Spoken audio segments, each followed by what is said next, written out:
ఒకసారి మనం కీర్తనలు 147వ అధ్యాయం 3వ వచనం చూద్దాం.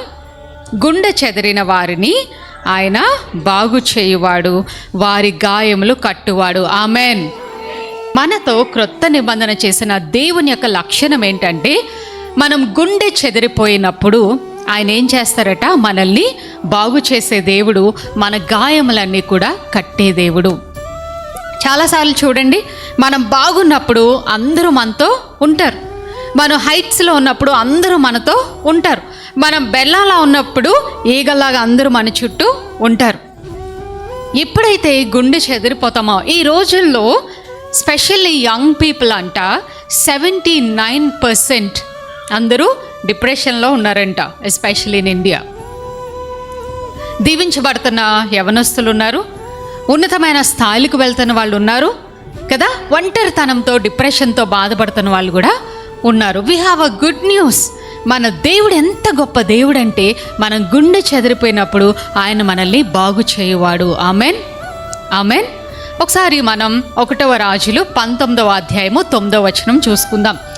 ఏలియా యొక్క జీవితంలో అనేకమైన పరిస్థితులు ఆయన ఎదుర్కొంటారు. ఒక కరువు వచ్చినప్పుడు దేవుడు కెరీతు వాగు దగ్గరికి వెళ్ళమన్నప్పుడు, ఆ వాగు దగ్గర దేవుడు ఏం చేస్తారు, కాకిలను పంపి ఆయన ఆకలిని తీరుస్తారు. ఇంకొకసారి ఆయన అంటారు, నువ్వు ఆకలిగా ఉన్నావు, కరువు వస్తుంది, నువ్వు సారిపతనే ఊరికి వెళ్ళు, అక్కడ ఒక విధవరాలు నిన్ను పోషిస్తుంది అని చెప్తారు. ఏలియా దేవుని కొరకు ఎన్నో కార్యాలు చేశారు. But there is a time in his life. ఆయన జీవితంలో ఒక పరిస్థితి వచ్చింది, మహారాణి తను చంపేస్తుందంటే పారిపోతాడు. పారిపోయి చచ్చిపోతాను నేను ఆయన పారిపోతాడు. గొప్ప దైవజనుడు డిప్రెషన్లో ఉన్నప్పుడు ఒంటరిగా పారిపోతాడు, తన శిష్యులను వదిలేసి పారిపోతాడు, తను ఎవరికి కనబడకుండా పారిపోతాడు. చచ్చిపోతానేమో అనే భయంతో పారిపోయినప్పుడు అక్కడ చూస్తాం మనం, ఆ వ్యక్తి ఒంటరిగా ఉన్నప్పుడు దేవుడు దేవదూతలను పంపిస్తారు. దేవదూతలను పంపించి అక్కడ భోజనం సిద్ధపరిచి తినమంటాడు, తినేసి పడుకుని పోతాడు.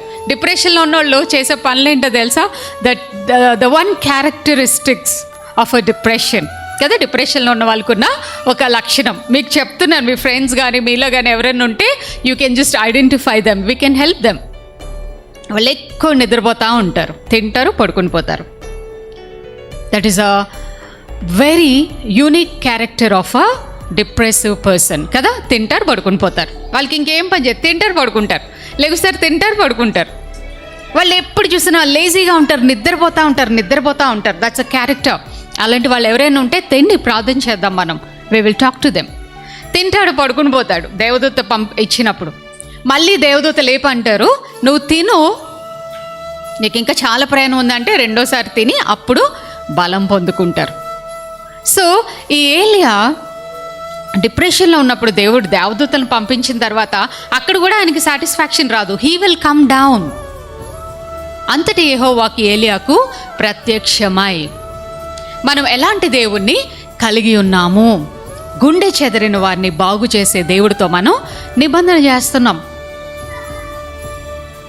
మన డిప్రెషన్తో, ఒంటరితనంతో, చనిపోవాలన్న ఆలోచనలతో, ఆత్మహత్య చేసుకోవాలి, నా జీవితం ఏంటి, నా భవిష్యత్ ఏంటి, నాకు కనబడట్లేదు అని అనుకుంటున్నప్పుడు మన దగ్గరికి వచ్చి మనల్ని మాట్లాడి ఓదార్చి ఎత్తుకునే దేవుడితో మనం నిబంధన చేస్తున్నాం. అంతటి యెహోవాకు ఏలియాకు ప్రత్యక్షమై, what a God we serve, ఎలాంటి దేవుణ్ణి మనం సేవిస్తున్నాము. ఈ మాటలు వింటున్న వారందరికీ చెప్తున్నాను, ఎవరైతే డిప్రెషన్తో ఉన్నారో, ఒంటరితనంతో ఉన్నారో, మన దేవుడు ఎంత గొప్ప దేవుడు అంటే మీతో ఆయన దిగొచ్చి మాట్లాడే దేవుడు కదండి. ఇంకొకసారి చూస్తాం, గాఢాంధకారపు లోయలో సంచరించినా నేను భయపడను, నీవు నాకు తోడయ్యుందువు. ఒంటరితనంలో ఎవరు వెళ్తారండి? చీకట్లో ఎవరు వెళ్తారు? కష్టాల్లో ఎవరు వెళ్తారండి? ఏడ్చుకుంటున్నప్పుడు ఎవరు వెళ్తారు?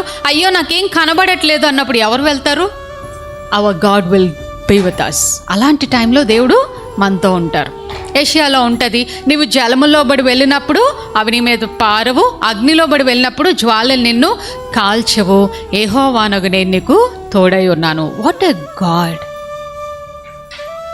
మన సెలబ్రేషన్స్లో ఉండే దేవుడు, మన ఒంటరితనంలో ఉండే దేవుడు, మన కన్నీటిలో ఉండే దేవుడు, మనము చనిపోవాలనుకుంటున్నప్పుడు ఉండే దేవుడు.